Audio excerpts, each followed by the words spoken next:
Hello, today we're going to be talking about pizza, which is pictured here. It's a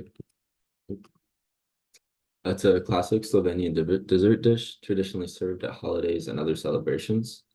It's a flaky hand-rolled dough that can be made with a wide range of fillings, toppings, and recipe variations. Pizza has been around since 1575, so the dish has had plenty of time to diversify in both preparation and taste. It's typically filled with sweet fillings, herbs, different nuts, but savory variations with meats are also popular. In this way, at least to me, pizza is similar to crepes, where it's just the grain base of the dish, but then there can be like infinite different variations of toppings and ways that people have made it. Homemade pizza, as it's generally made, is very time consuming to roll and bake. It's a flaky dough. So if the dough cracks or breaks, you typically have to start over and like re-roll it. My aunt makes pizza for our family at holidays, and it can take up to 8 hours for the whole baking and rolling process. Thus, pizza is eaten somewhat infrequently, reserved for holidays. So before we get more into pizza, here's a little background of Slovenia and its cultural nutrition. So Slovenia is a relatively small country at the western edge of Eastern Europe. It has a very diverse geography and thus a diverse range of biomes. This greatly affects the local availability of food in some regions and in turn the nutritional health habits of Slovenians. Slovenia has three main climate zones: continental, alpine, and submediterranean.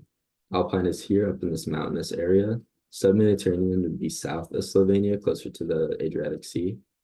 And continental would be any of these plains and low hill areas where crops could be grown. So diverse in the continental and Mediterranean regions, diverse crops can be grown much more easily, and thus the food there is healthier. But in the Alpine region, where the weather is cold and unstable, bread, dairy, and meat products are relied on by the people and are thus far more common.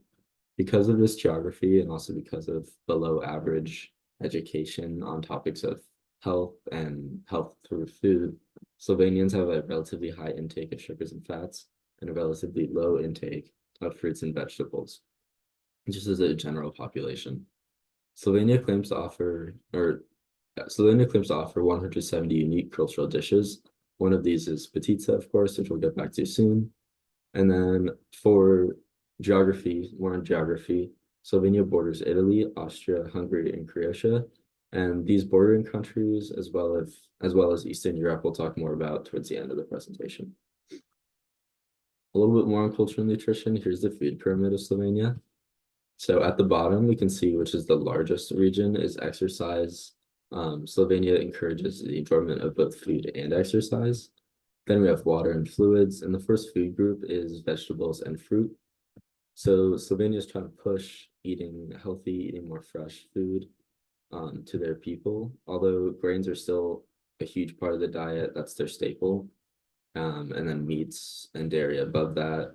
At the top, we have sweets and things like alcohol, and then nuts and oils right below that. Nuts are a big part of Slovenian food. Okay, to the cultural significance of pizza. Pizza is very important to both Slovenian culture and Slovenian people. It's most frequently baked and served at Christmas and other Christian holidays. For as long as I can remember, I've always had pizza on Christmas, Easter, Christmas Eve, sometimes Thanksgiving, other just family get-togethers. Pizza is eaten to honor heritage, celebrate the creation of a new family tradition, celebrate milestones, and bring good fortune. And as I stated before, pizza has been around since 1575. So there's a lot of historical writing and recipes about the dish. First recipe appeared all the way back in 1689 with a description of it as a Christmas pastry, and that's the oldest preserved recipe of the dish. And then this at the bottom here is important. Historically, the ingredients and fillings used in pizza represent the economic status of the family eating it. So wealthier families might be able to afford more sweets, creams, and rich meats, where a poorer family might use more common herbs and nuts that they could find or grow themselves. All right, more on the ingredients. So first we have tarragon, which is a common herb in Eastern Europe. It has somewhat of like a licoricey, cinnamony flavor. Due to its availability, it's used in most pizza. It's a very like staple filling. the pizza I would generally eat had like somewhat of a licoricey cinnamony taste. Walnuts below that are also abundant in Slovenia, so they're frequently crushed up and used as a filling to give the dish some texture, or made into a paste or butter. Raisins over here are another common filling. Grapes are abundant in the sub-Mediterranean part of Slovenia. It actually has a very large wine industry, similar to other Mediterranean countries. And a similar logic applies to raisins as does tarragon and walnuts. Just because it's a common food, it's often used as a filling. So this is another staple. And then at the bottom here, we have butters, creams, and less common spices like vanilla. These would historically only be used by wealthier families that could afford them, or get them like imported in from other countries. And this goes back to the point about pizza representing the status of the family. It's a dish for the family, made by the family, and thus it represents the family. Lastly, we're going to talk about international spread and influence of pizza. Pizza has spread far throughout Europe, especially Eastern Europe. Since 1575, there have been plenty of border changes, mass relocations of people, and immigrations to other countries like the US of Slovenians and just people in general in Europe.